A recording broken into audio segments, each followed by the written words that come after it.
Le village de Ngoma s'éveillait doucement sous la lumière dorée du matin. Les cases aux toits de chaume, éparpillées entre les collines, semblaient flotter dans la brume matinale. À l'horizon, la grande forêt s'étendait comme une mer verte, imposante et silencieuse. Mais cette tranquillité n'était qu'une illusion. Depuis plusieurs lunes, Ngoma souffrait. La pluie refusait de tomber, les rivières s'asséchaient et les récoltes mouraient avant même d'atteindre leur maturité. Les femmes passaient des heures à chercher de l'eau, revenant avec des calebasses à moitié vides. Le silence du village était pesant. Les enfants ne jouaient plus comme avant, les anciens parlaient à voix basse, et la nuit, des murmures étranges résonnaient entre les arbres. C'est dans ce climat d'angoisse qu'Adissa revint à Ngoma.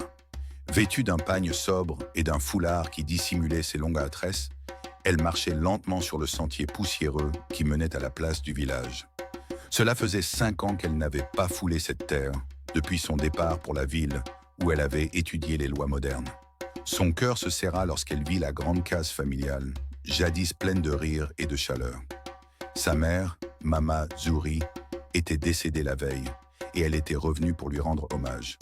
Mais à son arrivée, elle sentit immédiatement que quelque chose clochait. Les villageois la regardèrent avec méfiance. Certains murmuraient en détournant les yeux.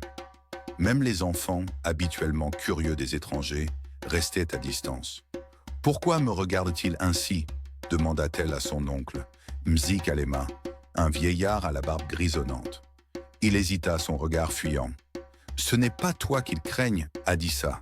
C'est ton nom. » Elle fronça les sourcils. « Mon nom ?»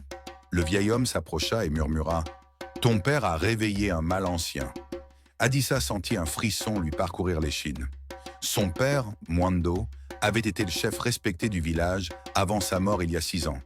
Un homme droit, un leader sage. « Que veux-tu dire ?» insista-t-elle.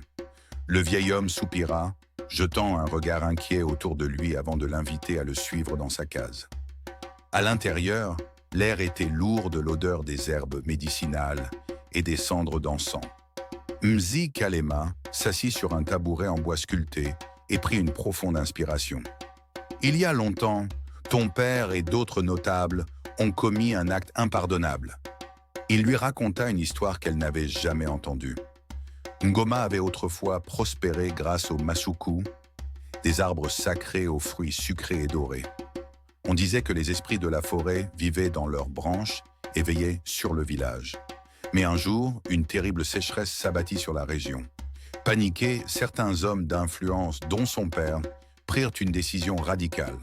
Ils abattirent le plus ancien des masuku pour étendre les terres agricoles, espérant ainsi que la terre, libérée de ses racines, redeviendrait fertile.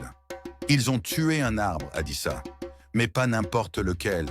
Cet arbre était la demeure de Nyoka, l'esprit gardien de Ngoma, et en le détruisant, ils avaient rompu l'équilibre sacré entre l'homme et la nature. Depuis ce jour, le village était maudit. Déterminée à comprendre la vérité, Adissa décida de se rendre là où l'arbre avait été abattu. À la tombée de la nuit, elle quitta la case en silence, marchant prudemment jusqu'aux abords de la forêt. Un vent glacial soufflait entre les branches, faisant bruisser les feuilles comme un chuchotement d'âme tourmentée. Elle pénétra sous la canopée épaisse, sentant son cœur battre à tout rompre. Autour d'elle, des ombres dansaient entre les troncs tordus. Le silence était oppressant. Puis là, elle entendit quelque chose. Un pleur. Un gémissement doux, mélancolique, qui semblait venir d'un arbre imposant, isolé au milieu d'une clairière. Lorsqu'elle s'approcha, elle vit une silhouette assise sous ses branches. Une femme enveloppée d'un voile de feuilles, les yeux brillants de larmes argentées. « Pourquoi es-tu venue ?» demanda la femme d'une voix douce, mais infiniment triste. Adissa comprit aussitôt. Elle se trouvait face à Nyoka elle-même. « Ah, je suis venue demander pardon » répondit Adissa d'une voix tremblante. L'esprit sourit tristement. Le pardon ne s'accorde pas avec des mots, mais avec des actes. Puis elle posa une condition. Pour lever la malédiction, une vie doit être offerte en échange de celle de l'arbre abattu. Adissa retourna au village en proie à un terrible dilemme. Devait-elle se sacrifier pour les fautes de son père? Lorsqu'elle convoqua une assemblée, le village entier se rassembla autour d'elle, l'écoutant avec stupeur raconter ce qu'elle avait vu. Les anciens baissèrent la tête. « Puis Mnzi Kalema se leva. J'étais là, moi aussi, le jour où nous avons fait tomber le Masuku. C'est moi qui ai guidé la hache. Si un sang doit être versé, que ce soit le mien. Non, il y a une autre solution. Elle expliqua que la malédiction n'était pas qu'une punition. C'était une leçon. Plutôt que de sacrifier une vie, le village devait replanter un nouvel arbre et veiller sur lui comme sur leur propre existence. Ce soir-là, sous un ciel d'encre, le village entier se mit en marche vers la forêt, guidé par la lueur tremblante des torches. Le silence pesait encore sur leurs épaules, comme si les esprits retenaient leur souffle, attendant de voir s'ils avaient enfin compris la leçon. Arrivés à l'endroit où l'ancien Masuku avait été abattu, ils s'arrêtèrent. La terre était dure, marquée par la cicatrice de leur faute. Adissa s'avança, un jeune arbre dans les bras, fragile mais plein de promesses. « Aujourd'hui, nous réparons ce qui a été brisé », déclara-t-elle d'une voix ferme. Les anciens hochèrent avant la tête. L'un d'eux, Mzikofi, prit la parole. « Nous avons agi par peur et par ignorance.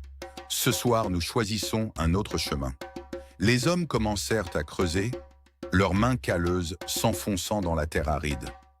Les femmes entonnèrent un chant ancien, une prière murmurée au vent et aux ancêtres. Les enfants, d'ordinaire bruyants, observaient en silence, absorbant chaque geste, chaque parole.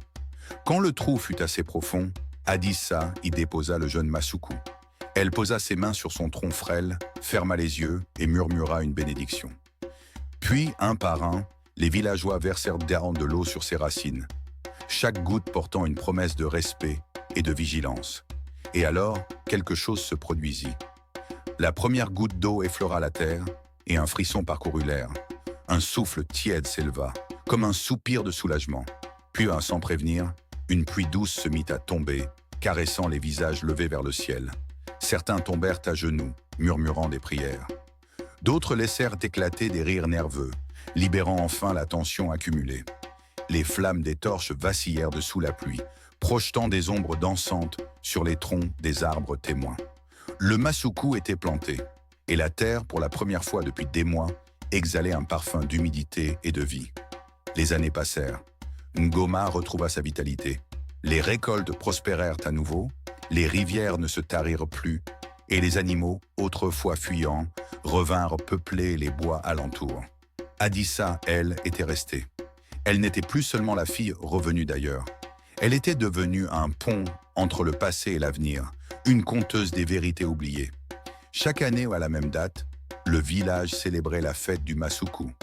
Ce jour-là, les anciens racontaient aux enfants l'histoire de l'arbre abattu et du renouveau qu'il avait engendré.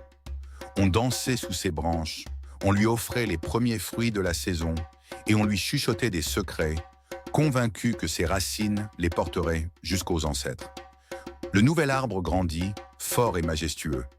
Ses feuilles le bruissaient au vent comme une voix apaisante. Ceux qui prenaient le temps d'écouter disaient parfois entendre un murmure, un chant ancien, une prière oubliée, un souffle d'esprit, enfin en paix. Et sous son ombre bienveillante, Ngoma poursuivait son histoire, réconcilié avec lui-même et avec la mémoire des arbres.